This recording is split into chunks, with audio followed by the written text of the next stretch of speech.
You're listening to episode 303 of The Secular Buddhist.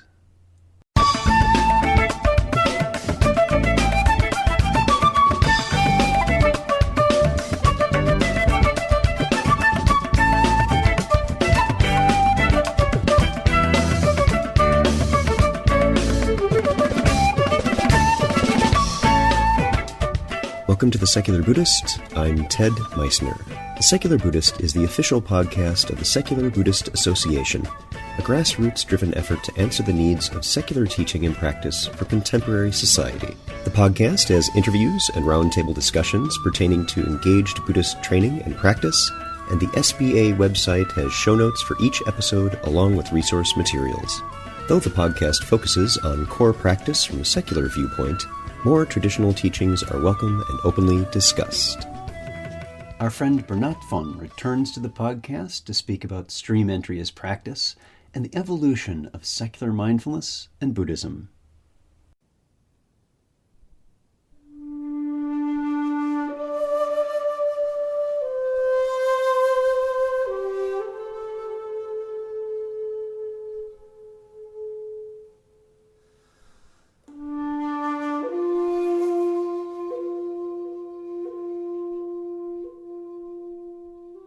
Hi everyone.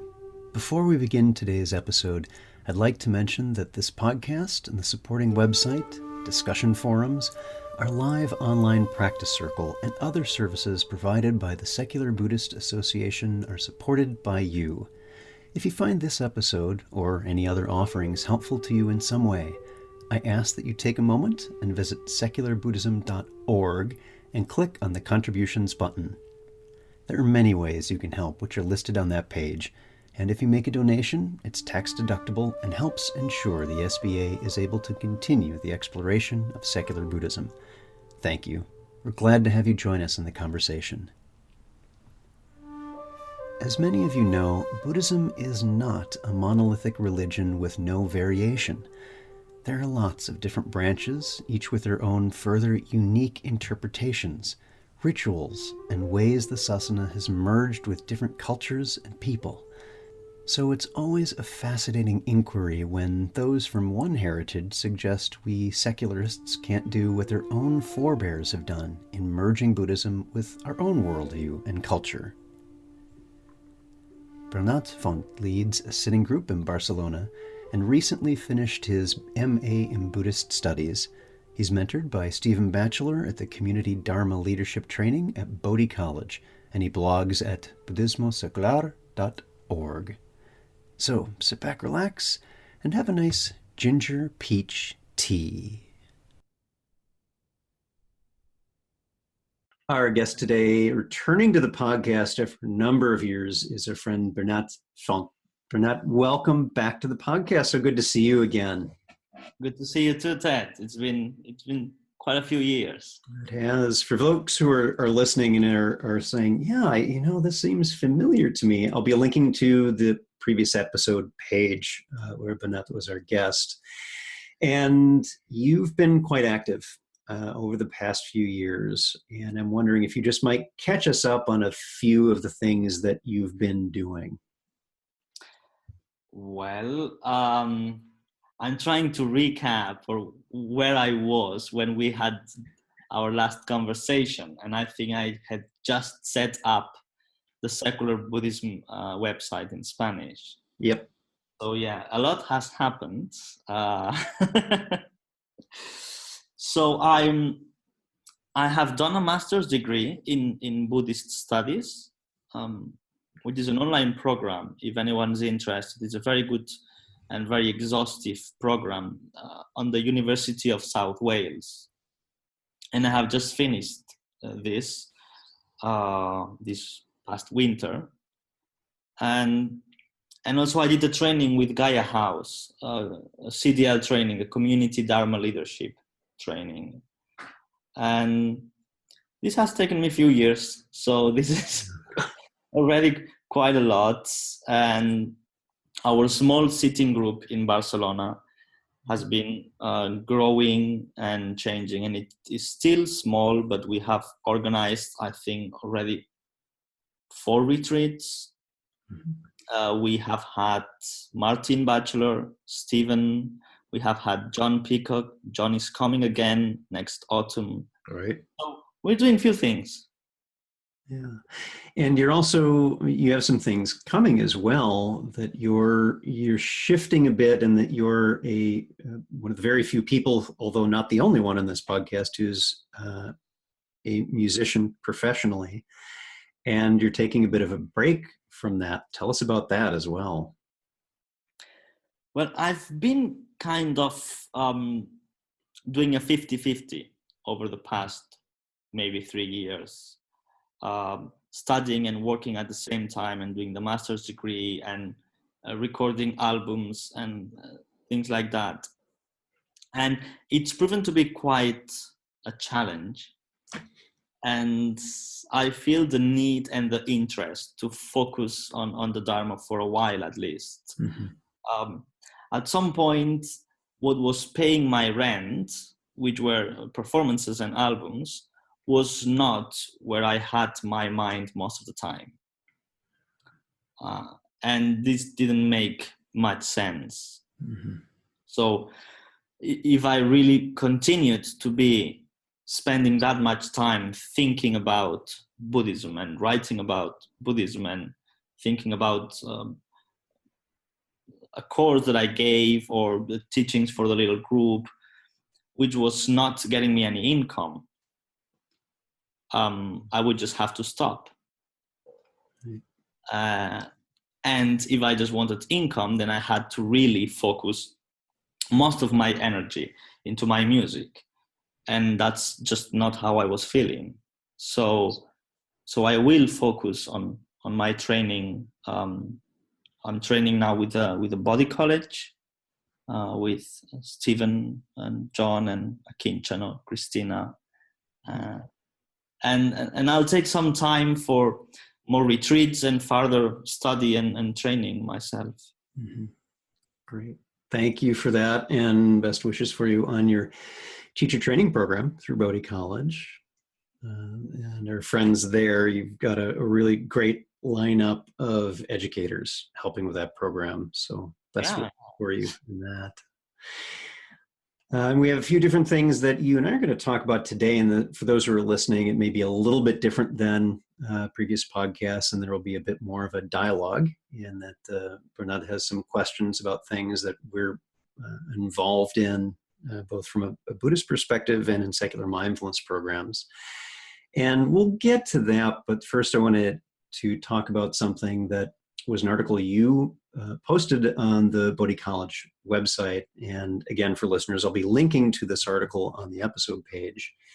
And it is called the Facebook Sutta. And I just wanted to thank you for writing that, because it is so very clever and insightful. I wonder, Bernat, if you might just tell the listeners what this is for those who haven't listened to it. Well, it's really gone a little viral on the Buddhist cyber world. It even got a post on Sutta Central's forum with, I think, a very good title. It said, "For the love of secular Buddhists." So I might have cleared our name there a little bit. Thank you for that. You can always use it. So that is basically a short text, which is written exactly in the language of the Pali Canon. And in fact, it is modeled on the discourse on two kinds of thought, Majjhima Nikaya 19, which I had just been translating as part of my practice of the Pali language from the master's degree. And after that, I really don't remember why, but I started to just play with it and write something about Facebook that if they put it just there in the Pali Canon, that you wouldn't notice, that you would go, yeah, it sounds exactly, the style is the same thing. Mm-hmm. But it talks about Facebook. And my question was, if I hear this kind of discourse, this kind of if I read a text that talks about the dangers of social media, or talks about Facebook and how it impacts my practice, and it is written as if the Buddha had said it, will I take it more seriously? Right. So,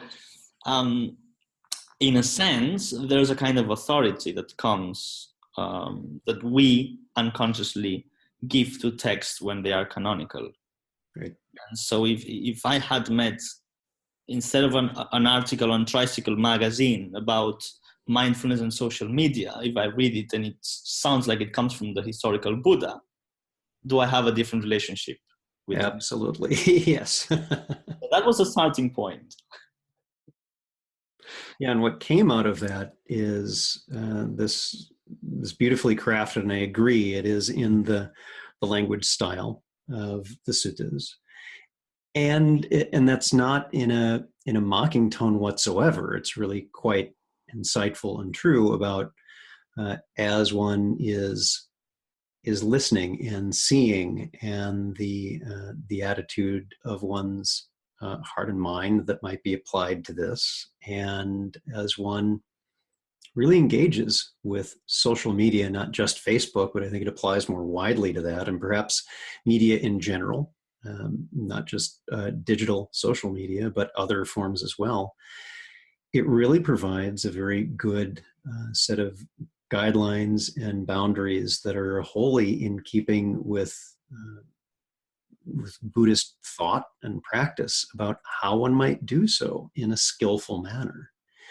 So I'm wondering if you might be willing to share just some of the things that may have been interesting for you as you were crafting this, as you were thinking about, well, what would this be like, and how that led to creating what you wrote.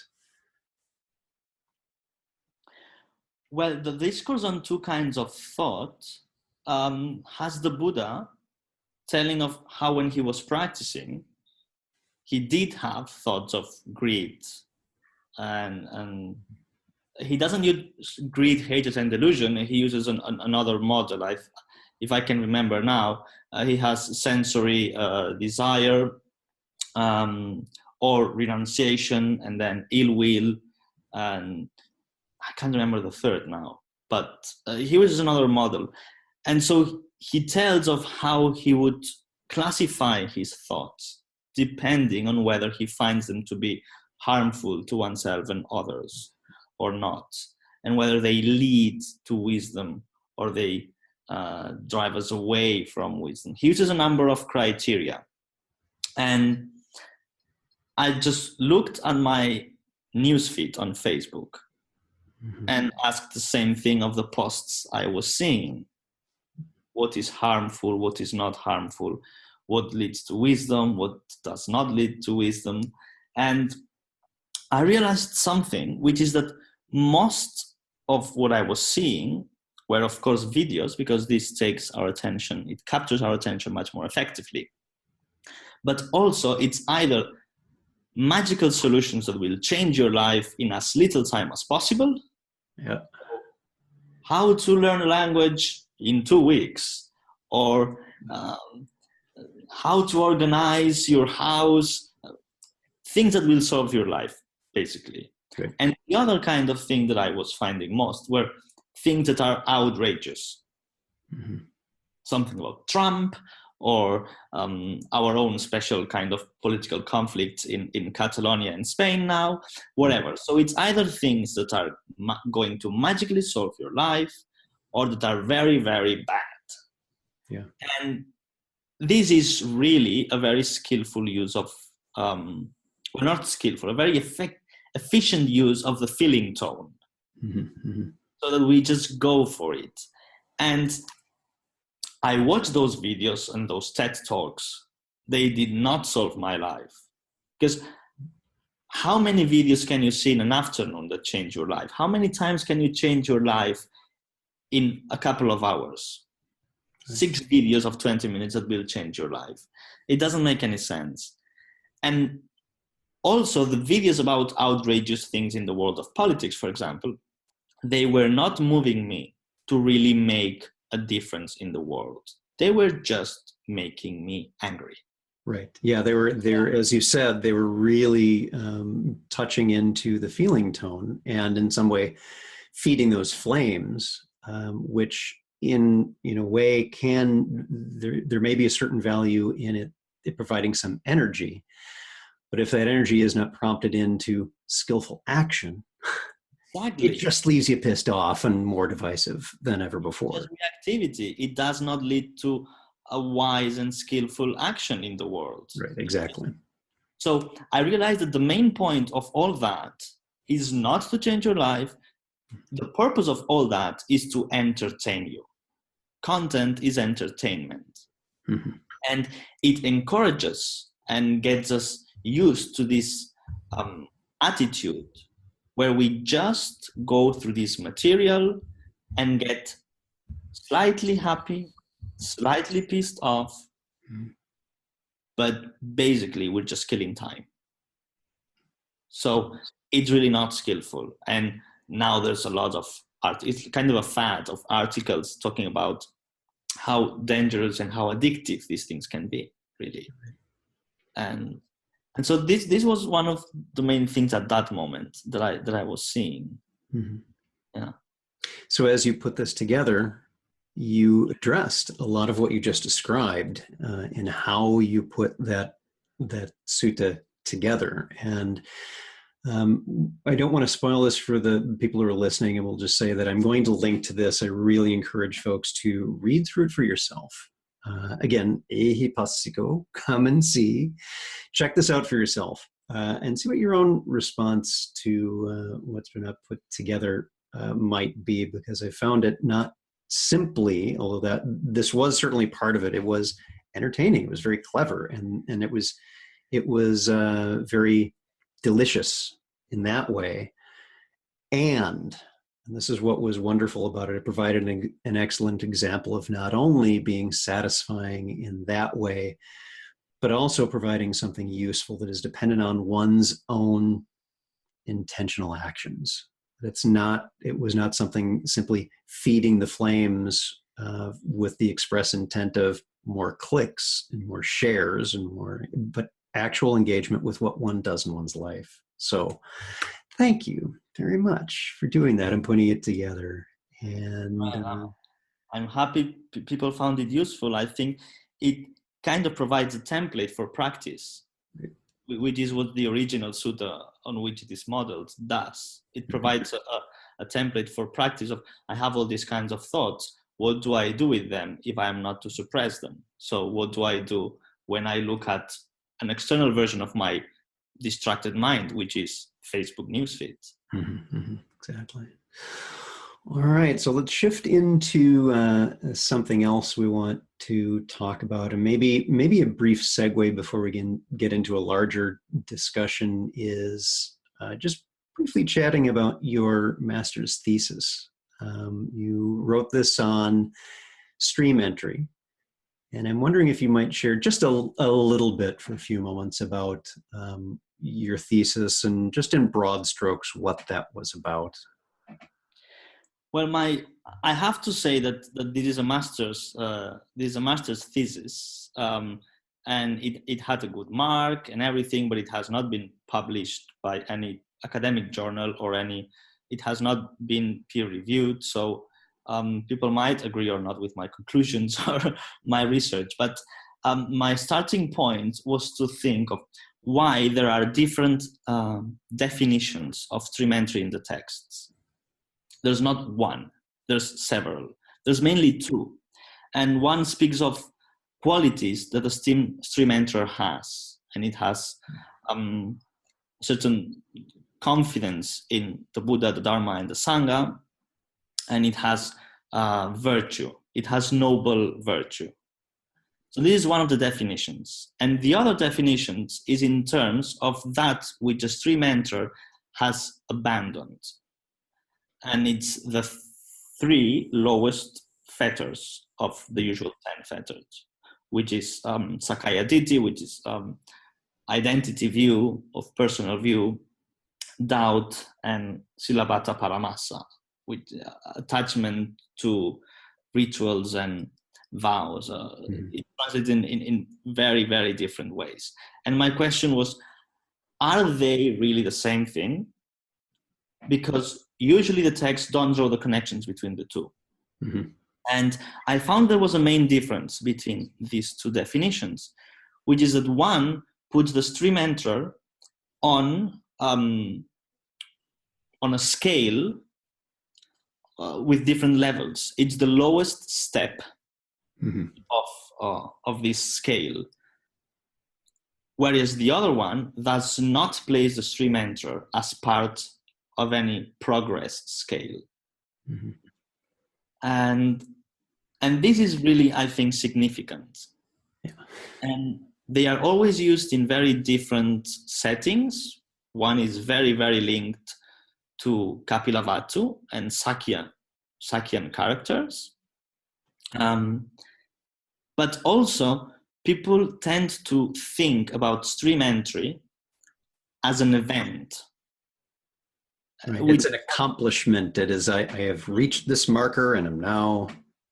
It's the point at which you stop being an ordinary being, right, and you start being a noble one. So it's a moment. And that's how the later tradition treats it. Mm-hmm. But in the texts, mostly it's spoken of as a condition. You don't reach stream entry. You are a stream enterer. And of course, there's a point where there's the change, but that's not where the focus is. Right, right. So the focus, and this was my conclusion, or one of the conclusions, is that basically to be a stream enterer means to be a serious, committed practitioner. Mm-hmm. That's what it means. Because it says that one is accomplished in virtue, for example. But when you look at the description of what does it mean to be accomplished in virtue, it does not mean to be perfect. It means that when you mess up, you acknowledge it, learn from it, and move on. Yeah, it still has the spaciousness for being human, and it is not an elevation to a status of not being human. It's acknowledging our embeddedness in the world. It's not necessarily anything very high. Right. You can have very high attainments as a stream enterer, but stream entry is just the condition which makes attainments possible. Mm-hmm. It's not really an attainment in itself. So we could use that phrase that Chogyam Trungpa used, spiritual materialism. Right. When we're talking about these different levels of awakening, which a lot of scholars agree that do not go back to the historical Buddha. Right. These were lists that were put together later to kind of categorize people and, make this spiritual materialism. Where are you? If you don't reach enlightenment before you die in this life, then what happens? Mm-hmm. So you get into this sort of competition, spiritual competition, and that's not what we find in the early text. So I thought it very refreshing to just think of stream entry as how committed am I to this practice, how much it is my priority.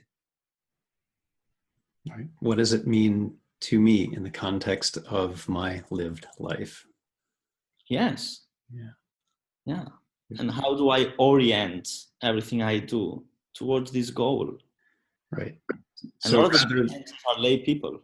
Right. So rather than something one attains and assumes, it is something one chooses to live. There's an intentionality behind it. There's an awareness of one's skillfulness or lack of skillfulness, which also occurs as a human being. It's not a separation.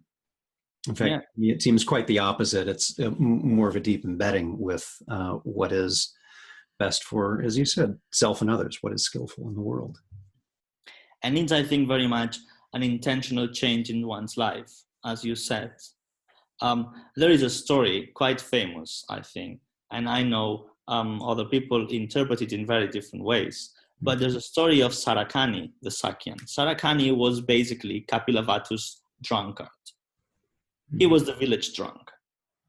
And when he died, the Buddha said that he was a stream enterer. So of course everyone was very upset. It's like, oh, okay, now even the village drunk was a stream enterer. So who is not a stream enterer? Yeah, who can we judge as lesser? Exactly.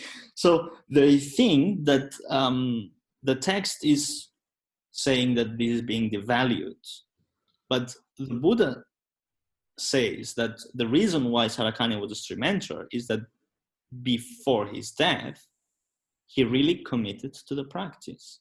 He wanted to make a change, but he just died then. But he wanted to make a change, so he died as an stream enterer.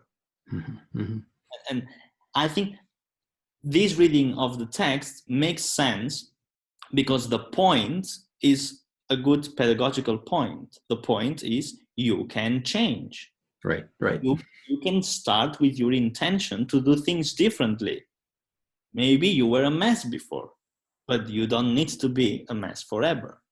Right. And it's that choice, and I agree with you on this, that is where an important focus is. It's not in an attainment, it's in a choice. And that choice does not have a dependency on perfection. No, and it's a process. Right. It's a process where one of the practices linked to stream entry, to being a stream enterer, is remembering, or recalling and reflecting on your own goodness, your own generosity and your own virtues.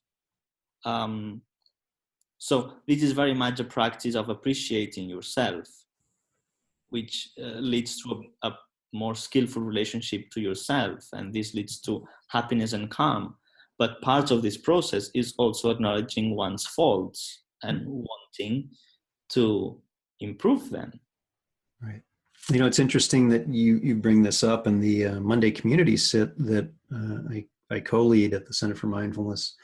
We have different topics each week, and we've been going through attitudes of mindfulness that John Kabat-Zinn articulated for the mindfulness-based stress reduction program. And right now we're in an exploration of acceptance. And acceptance not as I'm in a passive way that however things are is just okay, and we just take things as they are. Quite the opposite. It may start with a seeing things as they are, as best we can, knowing that human perception is somewhat limited. We may not always see things as they are, and that is, as you have described, there's a process here. And I started out that session with a half-hour guidance on compassion, and starting with compassion towards others. So it was extending that and noticing the quality of that. Was it easier to do? What did it feel like? What was that? Becoming really familiar with extending compassion towards others, and then shifting that towards inside, towards oneself, and noting, is there a tonal shift there? Not just in the direction, but does it feel different to extend this to oneself? And noting, are there awarenesses of judgment about worthiness, that kind of thing? And it led to a very lively discussion on acceptance, and some of this is acceptance of one's also the positive sides of who we might be in each moment, not just the inner critic, which tends to be in some cases more kind when extending compassion towards a loved one, and not so kind when extending it towards oneself. So it's very fascinating to see this. We can put this into our formal practice, our formal meditation practice of not just true seeing, but this is an active practice.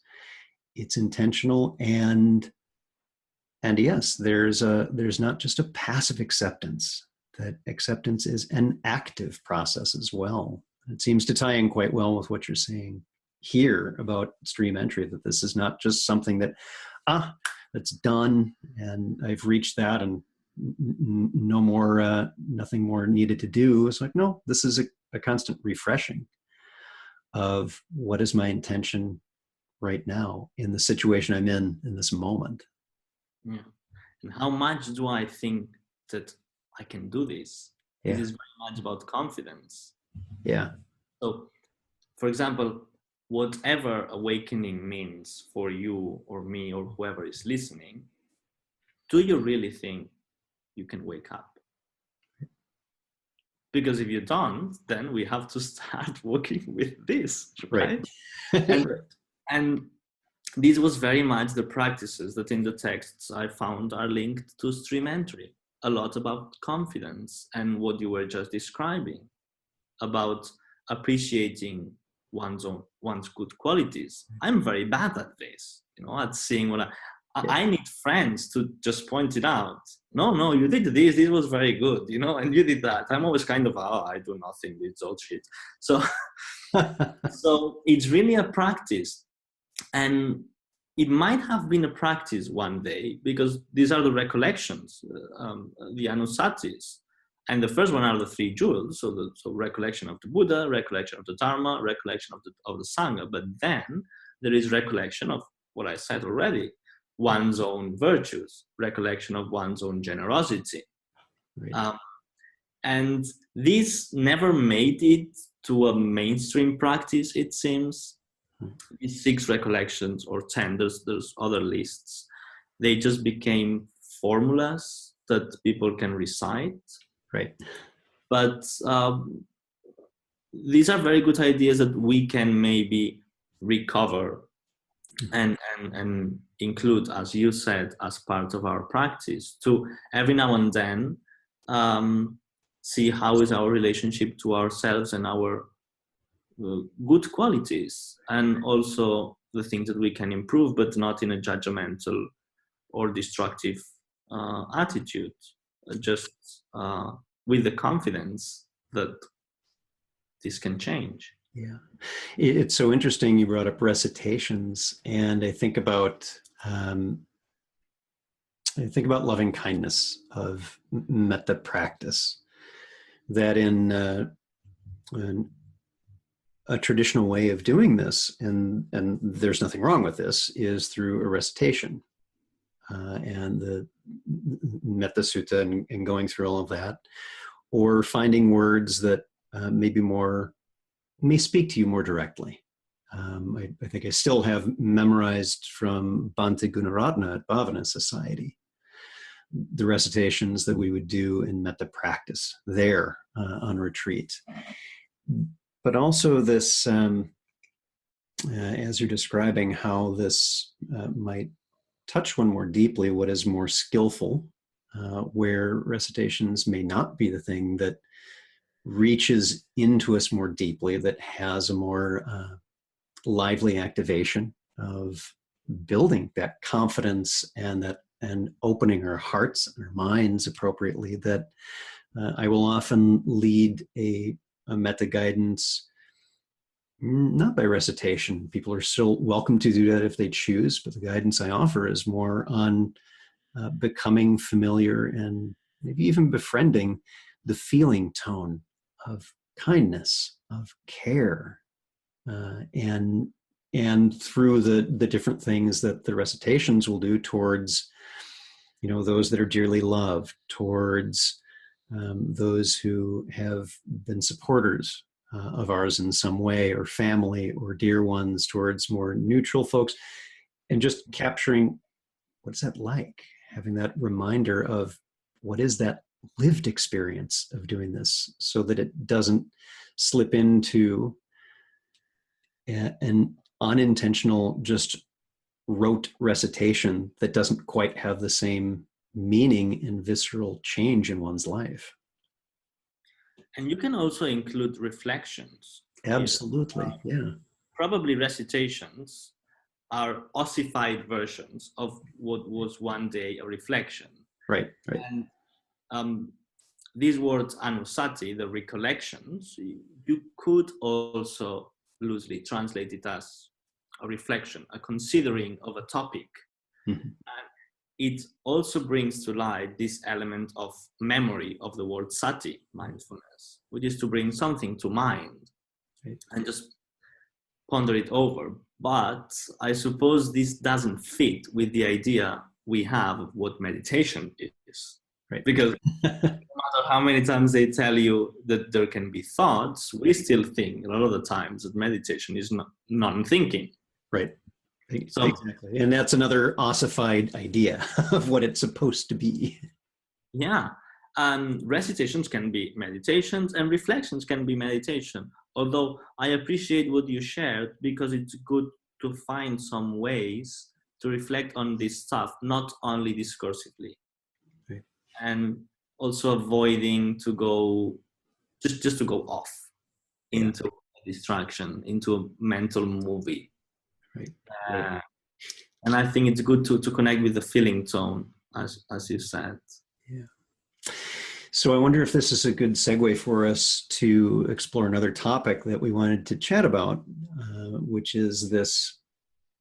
I expect significant overlap of secular mindfulness programs and what happens there with Buddhist thought and practice, and that there are many different ways to approach this.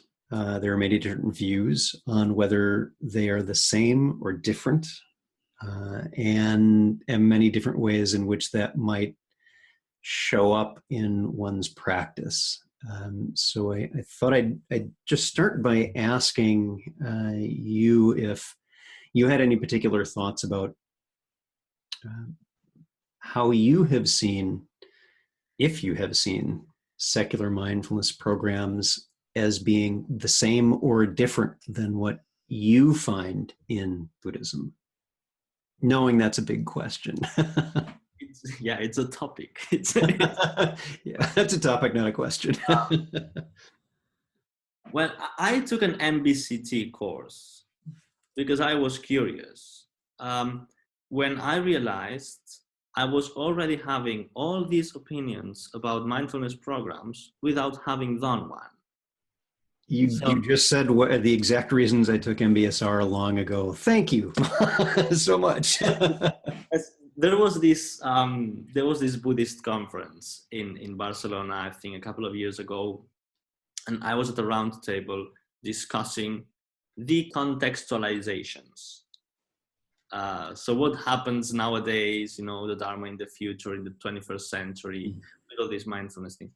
I had a guy next to me, coming from some Tibetan traditions, I think, was almost aggressively against mindfulness as a hijacking and everything, which is curious for several reasons, I think. First of all, because the Tibetan tradition is not maybe the one that has guarded these practices the most. Yeah.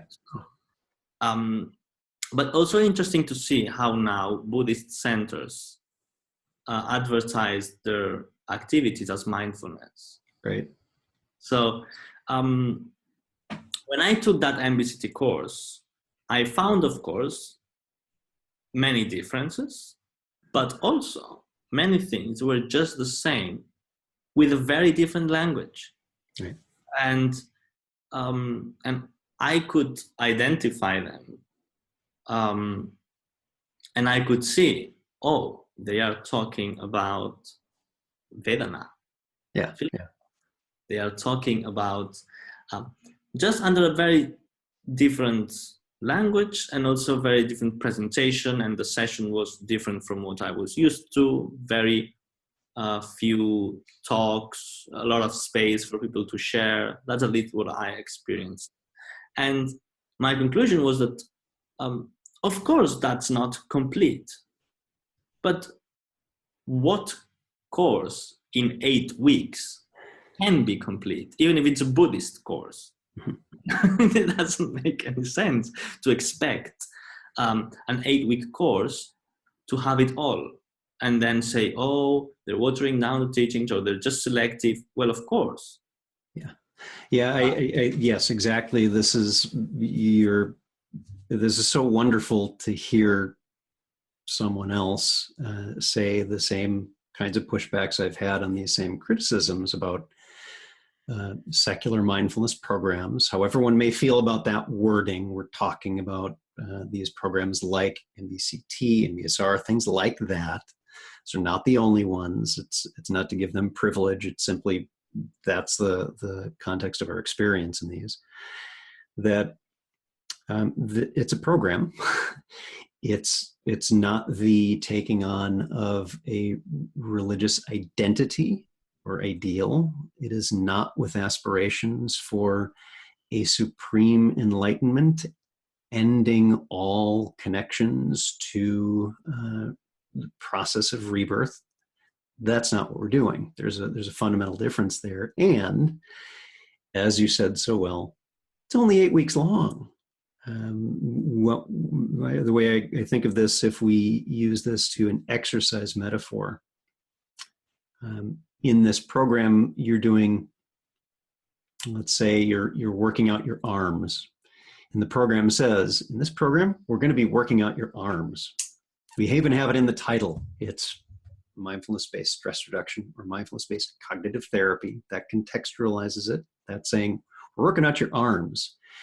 So the complaint that, well, but you're not becoming an Arnold Schwarzenegger-like bodybuilder at the end of this 8 weeks, therefore it is a failure in just getting your arms, the basics of being in tone and a little bit of shape.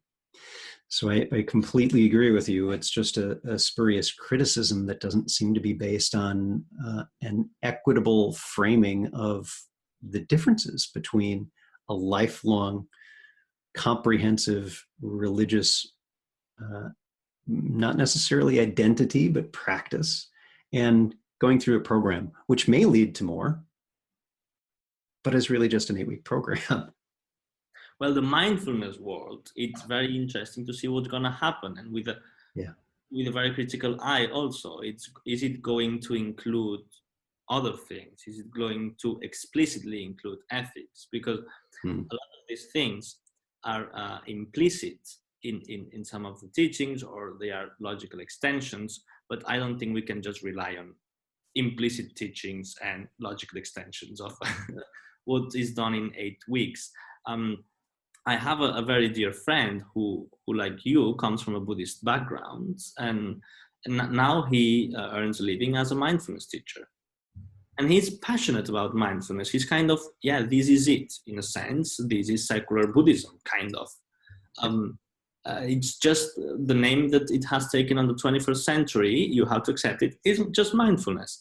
And I'm a little bit more skeptical, because I also think that he sees all the potential and how mindfulness can be covering all areas of one's life, because he is a Buddhist. So he has an extensive training as a Buddhist. Right. There's a foundation there that might not be attended to quite as much. Exactly. He sees all these things, and he probably includes them when he is teaching. But other people that train for mindfulness are just psychologists or therapists who may not have this background and have no notions of Buddhist psychology, for example, and may not have an interest, or may discover it later. So I think that the tendency could be to go beyond this 8-week thing, but it's just too early to judge mindfulness. It's just too young. It has no history. Great. Right. Yes, I agree completely. And this is, again, you're speaking these wonderful echoes from where you are in Spain to the same kinds of arguments I've been making for some time. It's been about 38 years since John Kabat-Zinn started the stress reduction clinic at University of Massachusetts Medical School. That's a very short time. And when I see the comparison being made between, there's 2,600 years of Buddhist tradition, we're now going to compare that to something that isn't even 40 yet. And you and I both, as we spoke before we started recording today, were able to point to some pretty significant, in my mind, problems in the execution of Orthodox Buddhism in countries where monastics, they are unambiguously monastics, are advocating violence against their other fellow human beings because of differences of religion or background. I see that as a problem. And if you're going to say, well, this isn't doing the whole of what we do, and here's the standard you have to meet, I'm going to say, we're doing something different. That's not a valid measuring stick. And by the way, we're metric, and you're still weighing things in stones. So we're not even speaking the same language here. And even 2,600 years are not a guarantee that we will not have very stinky things in the world of Buddhism. And we're just seeing that. Yeah, again. Cases of abuse and the ethnic hatred that you just referred to. So if the Buddhists are going to be kind of judging mindfulness and being a little condescending,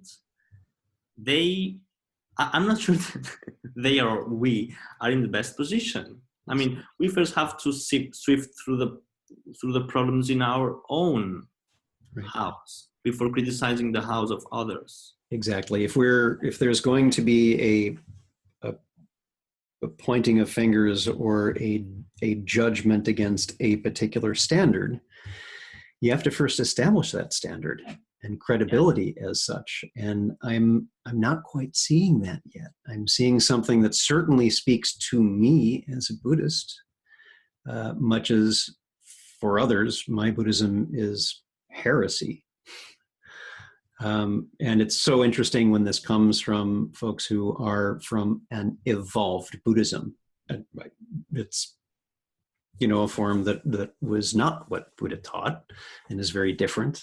And yet the difference of secular Buddhism is, as you know, getting regularly criticized as not being good enough. So as a secular mindfulness teacher, this not being good enough, this is watering down, this isn't the right way, the one true way, like my one true way, these are very familiar. And it's the same arguments that are logical fallacies. And it's unfortunately very easy to point them out. And hopefully there's a shift there. Go ahead.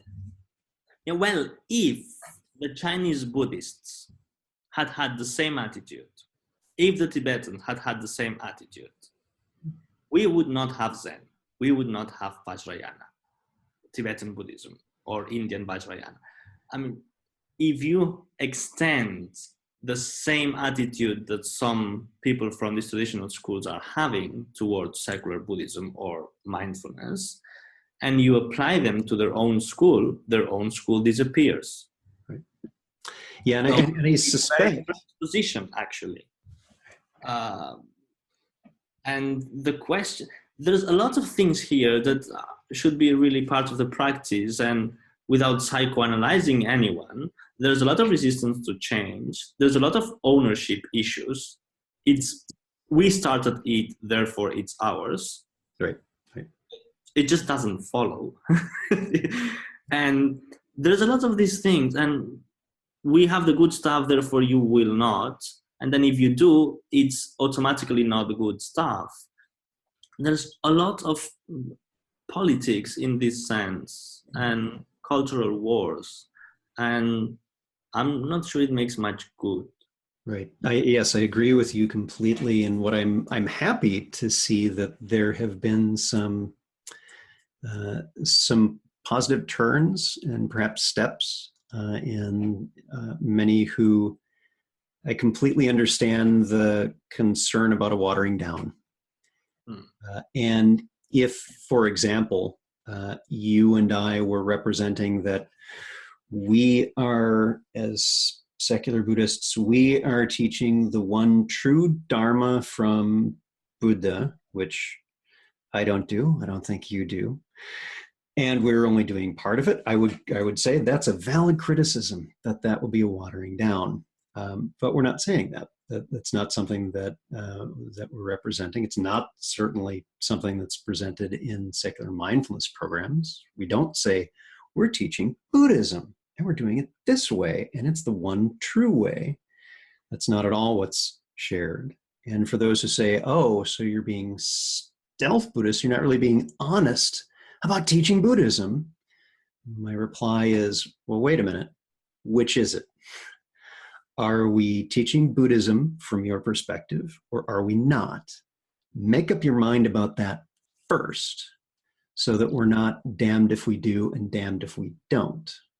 And then we can explore what is best in the world, what is most helpful to people in whatever they may be within their context. So, for example, someone who is from a very different religious background, realistically, they're not going to become Buddhist.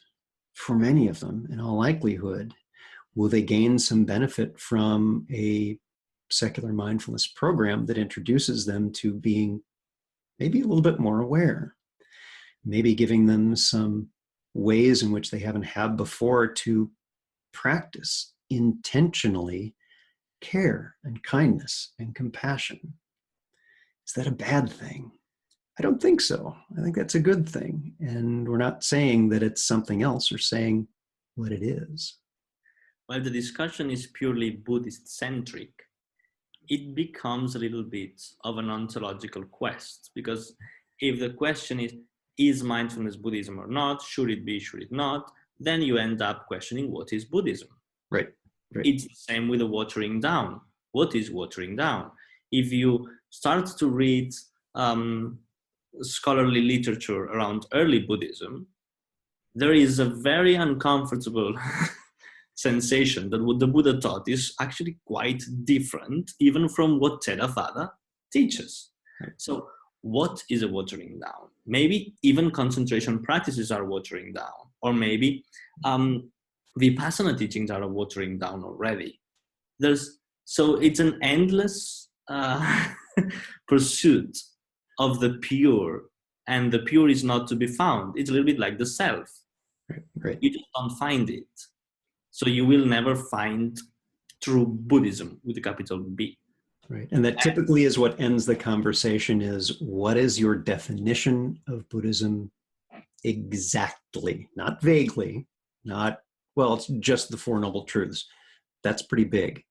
Let's get specific on that, because the manifestation of that in Zen, as you're saying, where I started, is perhaps a bit different than what we might find in Theravada schools. So what do we mean by that? And once we have that definition, that would be great. And in conversations I've had, that usually ends the discussion. I don't hear back. But even if you find a definition, is this the right criteria? Right. Is the fact of whether it's Buddhism or not important or relevant? Or why is it kind of the criterion, unless you have already established that Buddhism is good? Right. It's a declaration by fiat that this is the standard, and that's always my question. I'm like, why? Is it the wonderful success we see in Myanmar of care and compassion for other living beings? Because I'm going to point to examples where that's not so. Is it the perfect embodiment of teachers who are intentionally infecting students with HIV? Or taking advantage of power differentials? I'm going to say, and this may be going out a limb, I think that's wrong. And that doesn't mean that Buddhism itself is bad and a failure and should be completely thrown out. It's not that at all. It's that there does need to be a recognition for human beings, and that they're this idea of once you are in a certain status, that you should not be questioned and cannot be questioned. I always have a problem with that can't be questioned thing. Yeah. But I think standards at the same time are important. So after saying all this, we also have to be critical of the mindfulness movement and see where it's going. And for example, and this is just one case, but we are starting to see now master degrees in mindfulness or things related to that. And now this is an academic degree. Mm-hmm. So it's there may be some practice, it may be quite practice based, but there is one here in Spain where you can do a couple of years of a master's degree on mindfulness and then leave and not be able to answer the question, where does mindfulness come from? So academic standards have to be good. One has to learn about all the Vipassana movement in Myanmar that led to mindfulness. One has to know where these things come from. One has to read the Satipatthana Sutta if one is doing a master's degree in mindfulness, because that's even part of a subject of history of mindfulness, you could call it, where it comes from, if the degree is academic. And this is not always happening. And I think it's important, and it might reveal our own negative bias towards religion, which can be as non-reflective and dogmatic as the bias of very religious people, which is, no, we can't say it comes from Buddhism. No, we can't say it is Buddhism or not Buddhism. So if there is a very, very strong rejection to that notion, this is also for me interesting to investigate. Yeah, this is a great topic for us to talk about. Yeah. Perfect. Because I have a somewhat different view, and it's so let's talk about that. I think this is a really good idea. Let's unpack this one a little bit.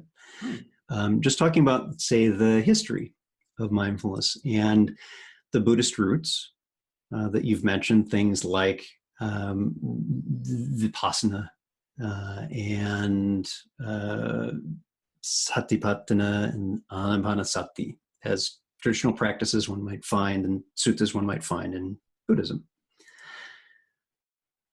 As I think about some teachers, very good teachers in secular mindfulness programs, who may have completed a master's program. So there are master's programs in mindfulness here in the United States as well.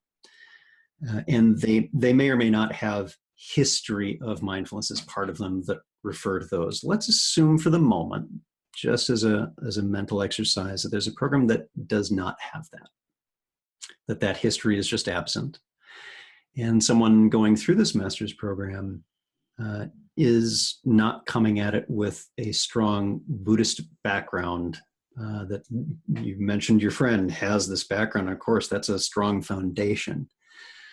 Let's say that's absent from this.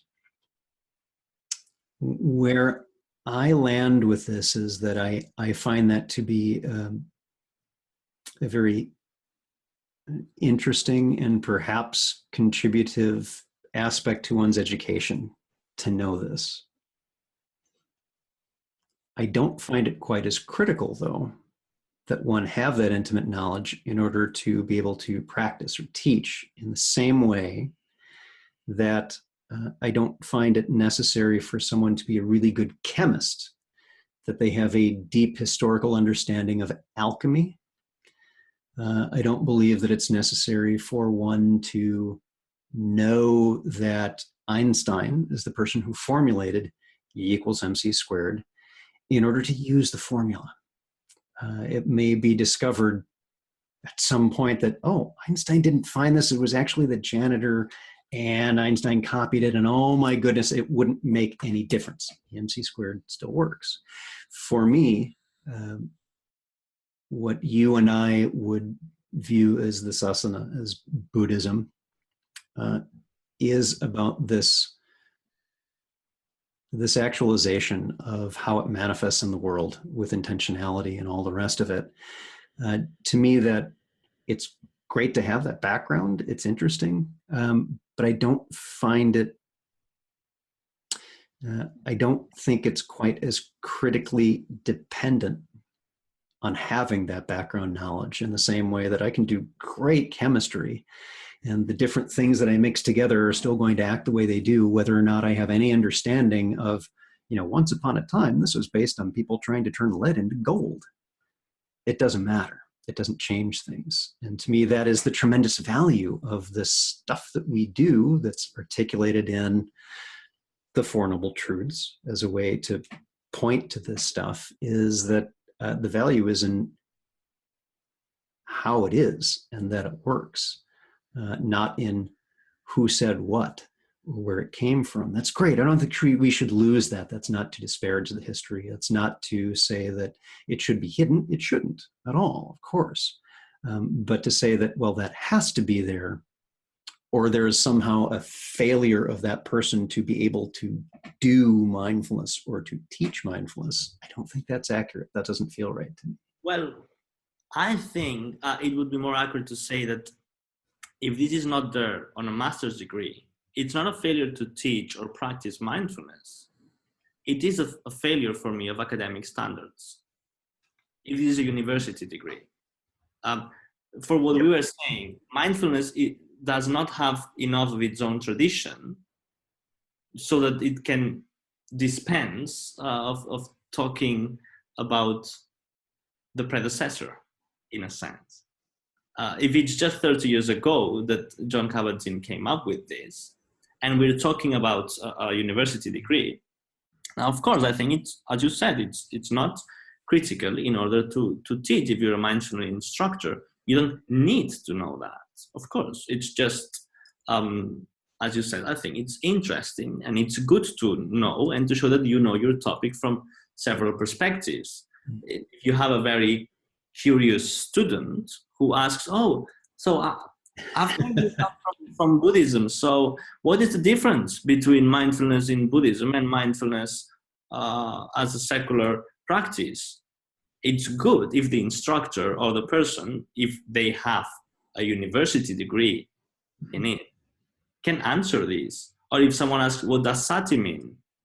So now imagine that in some island very far away, they have, I don't know, they start to do some Christian prayer as a standalone practice. They find it to have therapeutic benefits, and they don't pay any attention to Christian dogma or anything. So peculiar, but okay if it works for them, right? Mm-hmm. This is probably how Asian Buddhists feel about mindfulness, perhaps. So maybe they're just reciting, in Spanish we call it Padre Nuestro. I don't know in English. I don't know names of prayers in English. Neither do I. Our Father, suppose, yeah? Do you call it that? Yeah. Lord's Prayer, we call it. What? The Lord's Prayer. The Lord's Prayer. So they just do the Lord's Prayer. And they do this as a secular practice. Fine, great. But if they have been doing this for 20 years, 30, and they have master's degrees of people who learn about this, all I'm saying is it would be a little bit weird if that person leaves the master's degree not knowing about how they came to do the Lord's Prayer as a secular practice, not to know anything about Christianity or what do some of the words in that prayer mean. Yeah, I think that's valid, that having in an academic context, having that understanding does make sense. I agree with you on that. And I would say one of the things that I see as a difference is that that particular background, the Buddhist underpinnings, is there a sense of privilege and ownership, which I do often see in this argument. It's not from you and others that I've had this conversation with, that gives any more of a position with this versus contemporary teaching methods. You mentioned yourself that the MBCT course you took, this was not a lecture format. This is something very different. And that is, of course, based on contemporary teaching methods. And that also has a bit of a rich history. I would also expect that that is something that's taught as part of this master's program. So there's also that underpinning, and neuroscience and what we're seeing in that, and keeping up to date on that. So with that full context, yes. And what I'm often seeing is neuroscientists aren't up in arms about, you're not giving us our credit, we own this stuff. I'm not seeing people in education saying, you're not giving us our credit, how dare you use this. I'm only seeing that from some folks in Orthodox Buddhism who seem to have a sense of ownership and want a sense of privilege, and I'm finding that to be not as helpful as, we're doing something different. And yes, there's a connection. Yes, there's a history. We're not hiding it. But it's also not the main focus here, is not lineage based. And I know that's an important difference also with secular Buddhism. It's not a lineage base here. I think these are valid points, and I might have my own share of internalized ownership of this. But it's true. Other elements are parts of the secular mindfulness teachings, and they should be also taught in the history of that. And of course, and all that was rather an academic point. And in order to be an instructor and teach, you basically have to have a good background, a good basis on the practice itself. Right. But also, I think, because mindfulness is so young, it's a little bit like Buddhism, which never occurs by itself. It always occurs as part of a culture. So mindfulness tends to borrow from different areas, from Buddhist teachings, from neuroscience, from contemporary teaching methods, as you have pointed out. So when it starts to, let's say, embrace reflections on ethics, and it starts to develop more programs, and just, it will take on other things. And it might look at Buddhism for ethics, or it might look at our own Western tradition for ethics. Right. So it is amalgamation of different elements. It's a dependently originated. Yes. It comes from a lot of sources, which is also the beauty, I think. Yeah, absolutely. And that is one of the things I find to be a wonderful strength of secular mindfulness programs, is that there is not a particular codified ideological stance to which we must adhere. And that's also one of the strengths that I see with secular approaches to Buddhism, is that there is a bit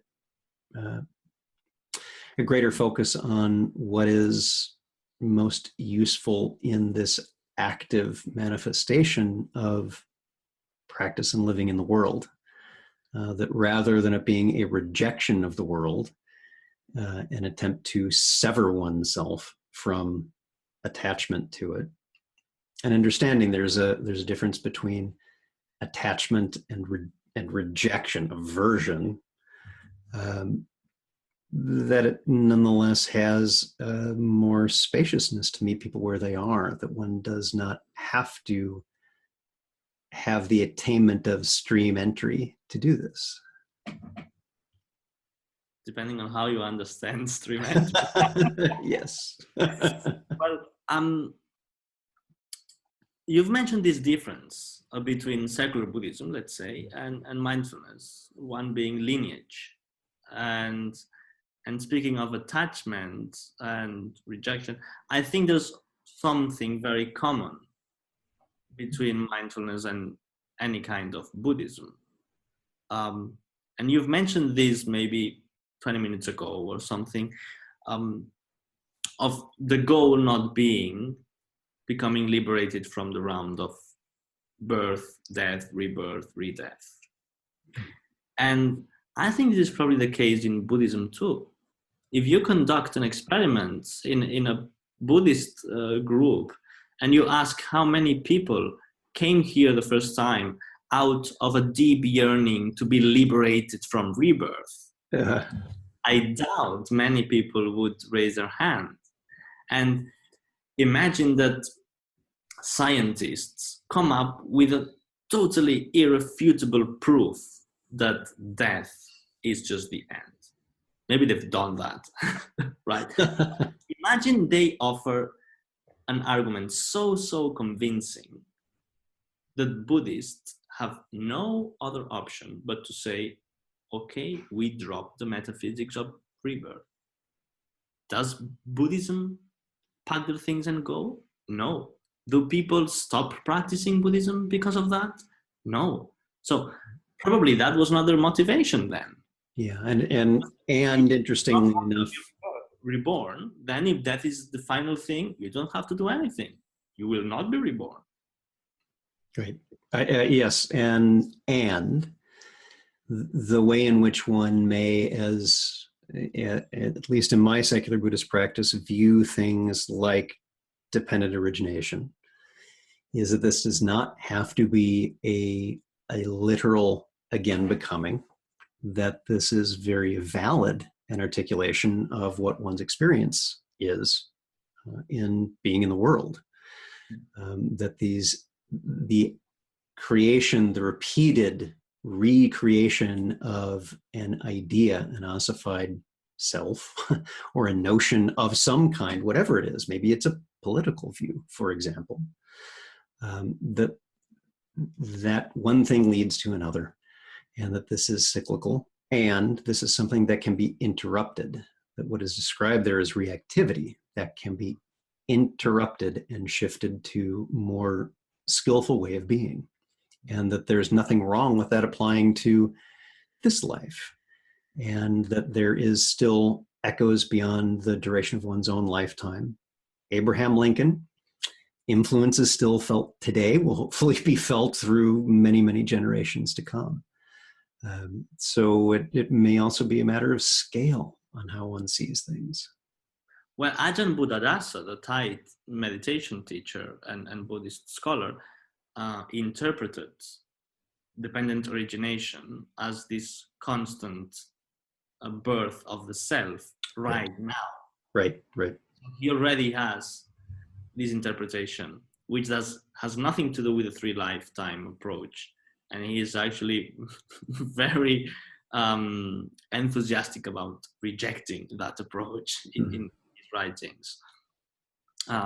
So there is precedent in Buddhism for understanding things in this way. And I think that Buddhism got this right in the sense that, of course, there's a continuation, but maybe it's a different kind of continuation.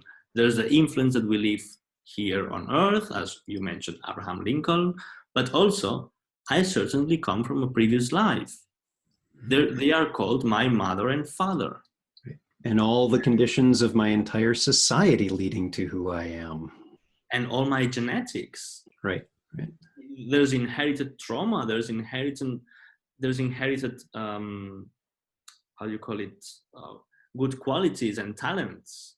It's a different understanding of karma between lives, but it's not that different. It's just one life influences another that comes later. So, but back to the similar things and differences with secular Buddhism and the mindfulness things. When you mentioned lineage, so I was curious, because you are also a mindfulness instructor, how do you differentiate these two things? And what are some of the main differences that you see and that you make when you're in a secular Buddhist context or when you are in a secular mindfulness context? That's a great question. So in a secular Buddhist context, there's an explicit articulation that is provided of, as you see, as we were just discussing with dependent origination, for example. That will be offered as a way to view this revivification of the idea of self, and that is something that can be interrupted. Now, a difference, using this as an example of how one might see this showing up in a secular mindfulness program, is when there is a section about and you would have seen this in your MBCT program as well, this is something that's shared, is that thoughts may tend to touch awareness and move on, and there may be another thought in the next moment that looks very much like the one that just passed, and there's this constant again becoming of a thought. And in the secular mindfulness program, one through practice and through examples in the sharing, again, this different teaching methodology of, I recognize that my thoughts don't have the weight that I've been giving them. As someone says that, as they notice that their thoughts are transient. In Buddhist terms, we might look at that as impermanence. In a secular mindfulness program, it's what are you noticing in your own life? To me, again, this speaks to the strength of what you and I might view as Dhamma, is that this is, to me, simply an articulation of what it's like being a human being, and seeing that things are impermanent. It doesn't mean to have to be impermanence with a capital I. It's just that things come and go and they change, and that is the nature of what we observe and see in the world, and that's plain science. Is observable in that way. So part of it is just approach, that in a mindfulness program, it's more by one's own experience, and then exploration of what that experience has to offer is something to learn and notice.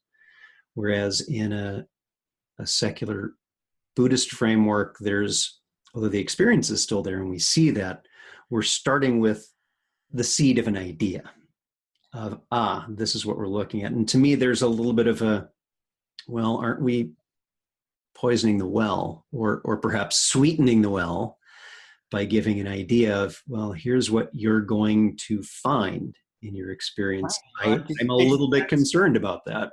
Yeah. I see that in experiments with experiments. Let me use a different example, where people who go on retreat and they've been involved with Buddhist thought for some time, they've been reading about rebirth, and now they're in the very extraordinary circumstances of retreat, where there's constant reaffirmation of, here's what's going to happen when you attain this level of accomplishment in your meditation. And lo and behold, they have an experience. And that experience is foundationally influenced by everything they've heard up to this point. It's like, there it was. It was this amazing thing. And interestingly enough, it more often than not is an experience that is in alignment with what they've been told. Yeah. So, just as one on a Christian retreat would not have a visit from Buddha, or would not have a visit from someone from a Native American mythos. They're going to go with how the human brain works, which is we're highly suggestible creatures. Yeah. We were talking with Stephen Batchelor one day about this, how in many senses awakening, which is supposed to be the unconditioned, can be very conditioned. Yes. What a coincidence. Zen people have Zen awakenings. Yes. Tibetan people have Tibetan awakenings. Theravada people have Theravada awakenings. You don't see a monk in Sri Lanka suddenly going, I just touched the non-duality and Buddha nature. No, they have a Theravada awakening. Right. Exactly. And this is where, to me, I'm very much enthusiastic about what I see in secular mindfulness programs, in that templatizing, that seeding the path of here's what your experience is going to be, is not, at least what I do when I teach MBSR. I don't tell people, and here's what you're going to know. It's what do people share? And also being very open, as people say, for example, one of the things I do in an introductory mindfulness program is, before we even say who I am, or we do introductions of people who are attending, I'll say, let's try something. I want you to just think for a few moments about what your day is like. From the time you get up to the time that you go to sleep, what is it like being you? And we take a few minutes and people just reflect on that silently to themselves. And then I ask them, okay, now think of maybe a few words to describe what that's like. What is that experience? Now, one thing I want to point out here is that I don't say, what is it like leading your busy life? I don't say, what's it like with your stressful life? I don't say, what is it like with your active life or your there's nothing like that. It's just, what's it like being you? What's your day like? What are your waking hours like? And very consistently, it's about 90% busy, stress, overwhelmed, anxious, all the rest of that stuff. And maybe about 10% calm and relaxed kinds of words. And I just did this 2 weeks ago, and of course it was the same kind of stuff. And then sometime after that, in this presentation later on, I'll do just 5 minutes of what we would think of as anapanasati, just a very basic introduction, awareness of breathing. Just really getting into that felt sense of wherever you feel the breath the most vividly in your body, wherever that is for you. Not telling them here or wherever you feel it for you. And after just a few minutes of that, how do you feel now? Again, not planting the seed, not saying, how do you feel now? No, not like that. Just how do you feel now? And the words that come up again are about 90% calm, relaxed, quiet, still, and about 10% of anxious, nervous, confused kinds of words will also come up for various reasons. So what I see as a really one of the things I really admire most about the way in which programs like MBSR and MBCT are crafted and taught, at least when I teach MBSR and other mindfulness programs, is that it's not leading the witness. It's not giving the answer first and planting that seed so that you have the experience that we think you should have. It's what are people actually having? So maybe in the Buddhist world, we tend to start too much already with the label, and we tell people, so we're going to talk about impermanence or whatever, and then we come very much telling people the answers instead of letting them explore. Right. And things can become really dogmas, like not self. Yes. And I have to agree with this. This is very strong. Right, and I've had secular meditation teachers ask me, and it's, you could tell the feeling tone that it seemed to be for me from what they were expressing and the way they were expressing it was one of kind of nervousness about even asking this. But they said, I feel like if I become a teacher, I have to become a Buddhist, and I'm not. And that's never going to happen for me. And I really reassure them that that's not a requirement at all. When I say I'm not teaching Buddhism in this class, I mean it. That's not what this is about. Those are different things. I teach that too.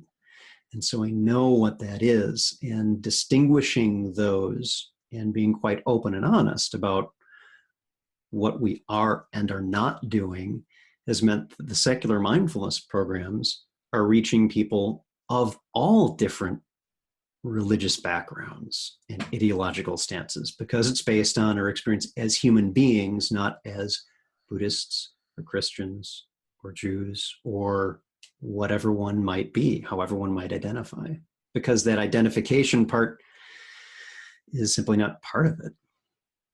We can extend this to how we teach Buddhism, maybe. Yes. Do we have to start telling people about the concept that we're talking about, the text from where we get it from? Do we use necessarily all the labels and the usual jargon, or do we just invite an exploration? And maybe we should rethink that.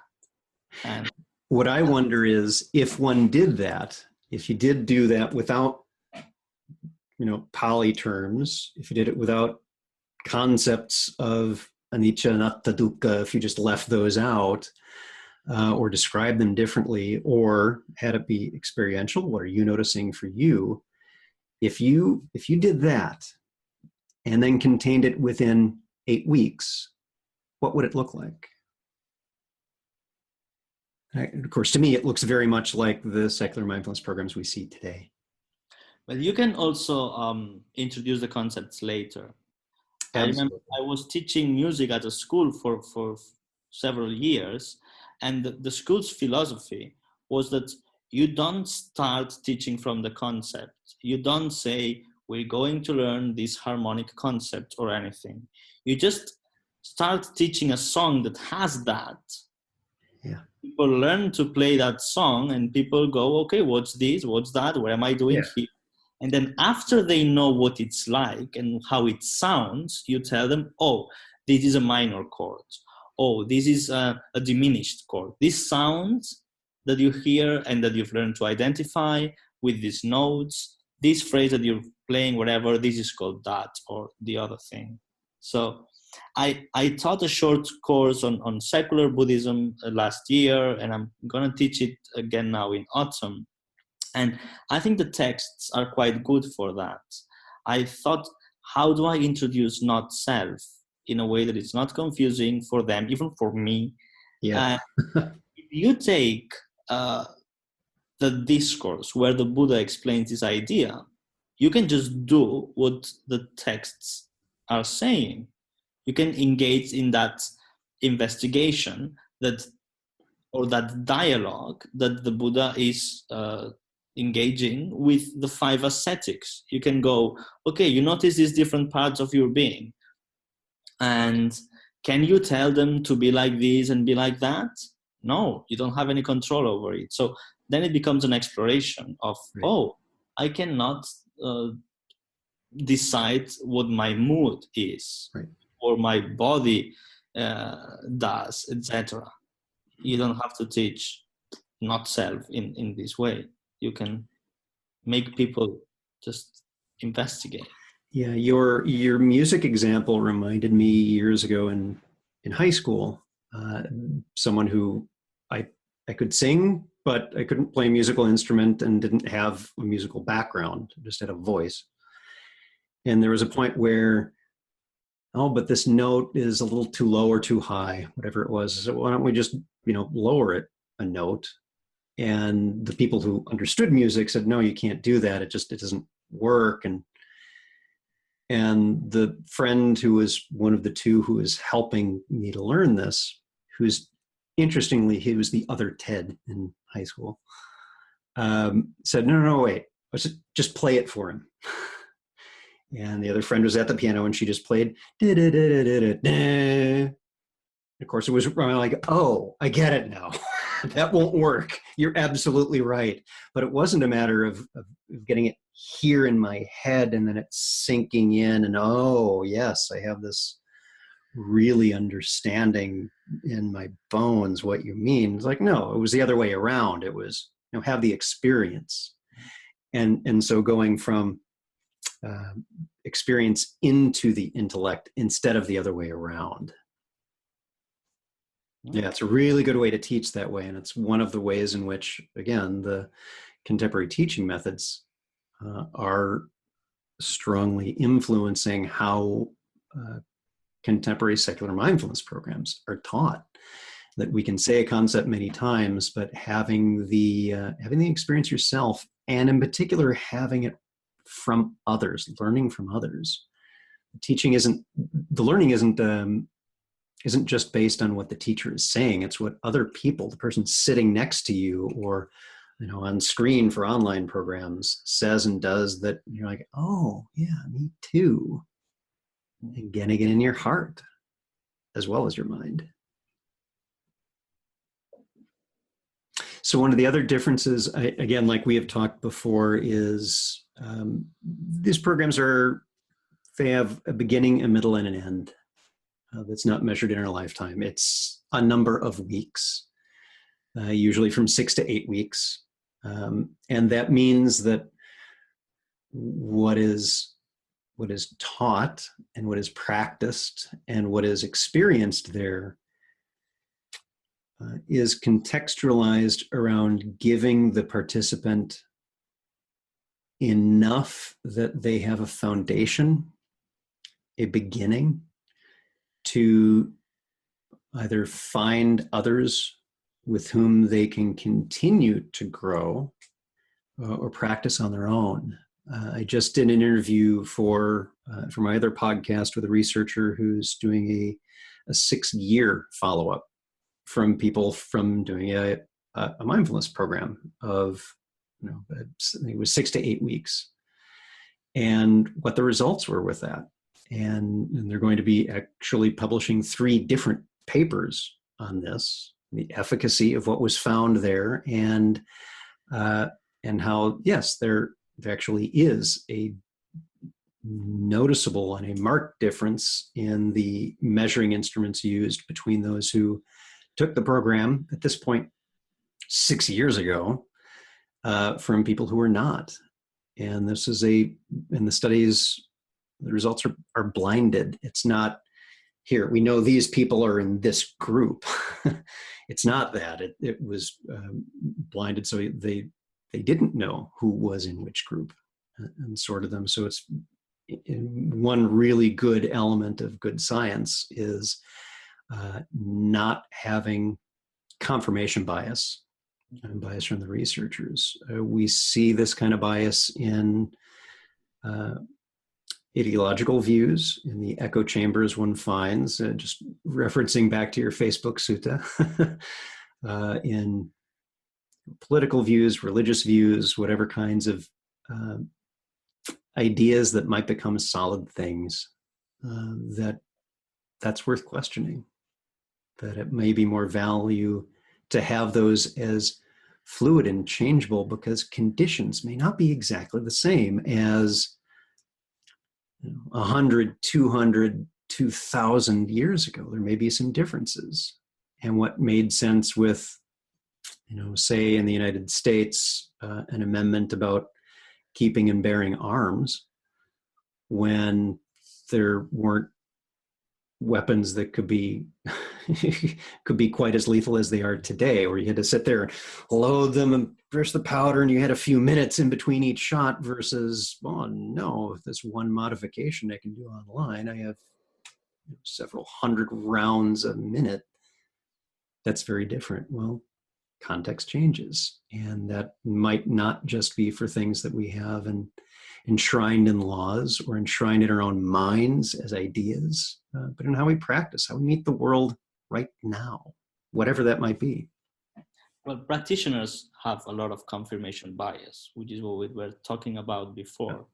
They want to have the Buddhist experience as they have told it will be. Of course, I did. I still do. I think that's great. It's wonderful to go to a jhana retreat and hit that point where it may have been very helpful to me to have those seeds planted of, and then there's a rising of piti sukha. Wow, that was very helpful. So it's not to say that all of the guidelines that are provided are bad. It's not that. Just understanding that has an influence on outcomes. Of course it does. How can it not? But follow-ups are interesting, and probably secular Buddhism has an opportunity here.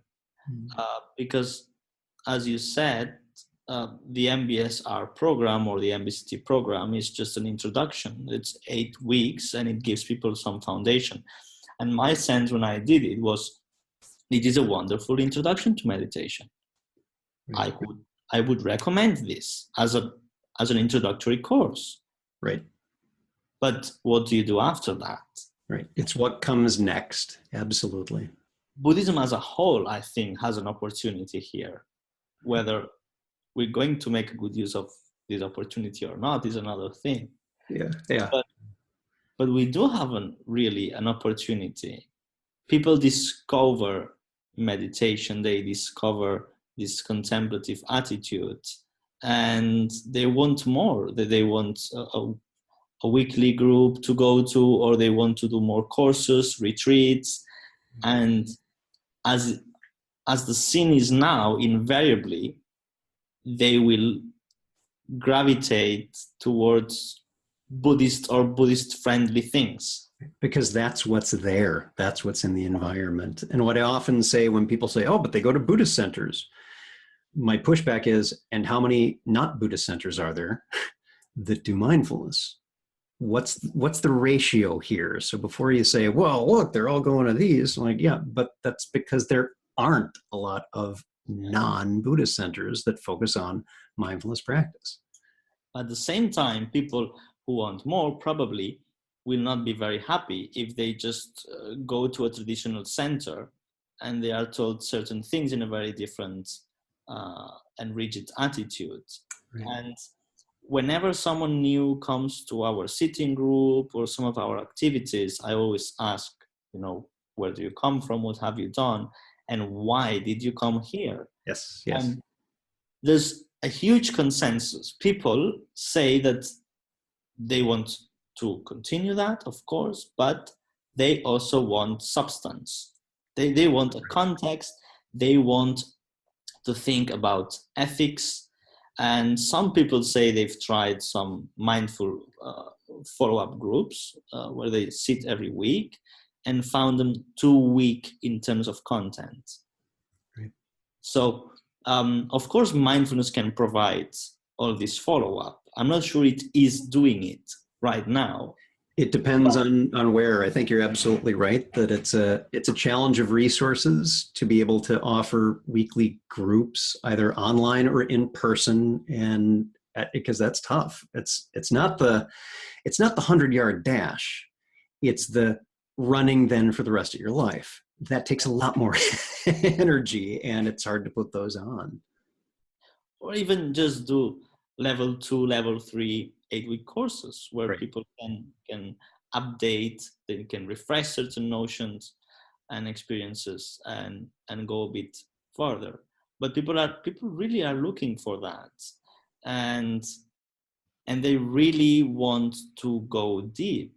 At least this is what I have found, and some have told me that just meeting with a group and doing mindfulness of breathing and sharing experiences for an hour or so wasn't enough. Right. They wanted something more, and Buddhism has this something more to offer if it knows how to package it. Mm-hmm. So I agree that with some teachers that mindfulness is not detrimental to Buddhism at all. It is a great opportunity. Mm-hmm. Mm-hmm. So if you think, I'm not saying this is true, but if you think that mindfulness is very partial and very incomplete and it's okay, but it's not the real deal, even if you think like that, this is a good opportunity because you can go to people and say, hey, they've told you something, which is very nice, but here's the full story. So even within this attitude, it's still an opportunity. Right, exactly. And I don't see that where a struggle is this notion that introducing people in a limited time frame to some practices that are shown again and again. This is not proof. That's not a word typically used in science. These are indications that it can be helpful for most people, not everyone. For some folks, contemplative practice can be very harmful. And I think the secular communities and programs are typically, not exclusively, but typically better at handling that than other contexts, maybe when people have difficulties. And how is that addressed? Trauma-Sensitive Mindfulness is a terrific book by David Treleaven that talks about this and gives really good examples of why mindfulness practice is not always a good idea. And as you're saying, this is an opportunity to try this without getting so far deep that it is harmful for you, that it may be in conflict with one's one's firmly established and not going to change religious views. That this is a way in which you can still have those two working well together. That mindfulness is a way to find this in your life, whatever your life is. It meets you where you are. And I think there is an opportunity for Buddhism, for the Dhamma, the teaching, less Buddhism, more the teaching, to meet people where they are and provide a greater context than one is able to do in an 8-week program. I agree with the distinction of Buddhism and Dharma. I know it could be just semantics, but we can make a distinction, and probably never ever more people have been interested in what effectively is Dharma. Okay. We can agree it's Buddhism, it's not Buddhism, but it is congruent with the teachings. We can put it like that. Absolutely.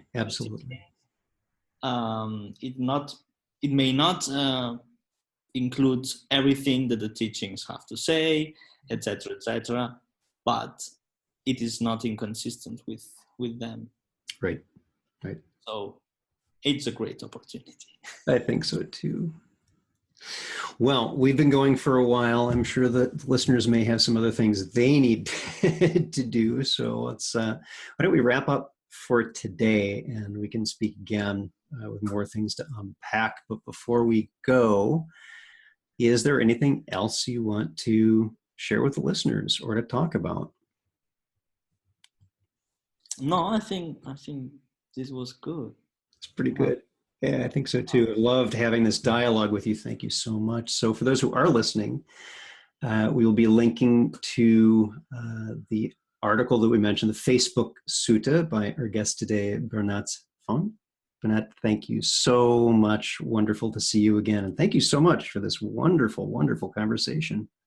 Well, thank you, Ted, for inviting me again. It's been a really interesting talk.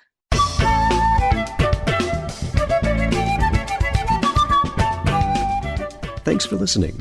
If you'd like to learn more about something you've heard in today's podcast, please come visit the SBA website at secularbuddhism.org, and you'll find an entire webpage devoted to this and every episode. Discussion about this episode can be found on the episode page itself, along with show notes. The music for The Secular Buddhist is used by permission from John Kaizen Neptune's CD, Steps in Time. Additional music is provided courtesy of Monty Levinson of Taihei Shakuhachi and Rodrigo Rodriguez. Their websites are also linked on the SBA site on the About Podcast Music page. Until next time, remember, every moment you have a choice. Make it the best you can. See you next time on The Secular Buddhist.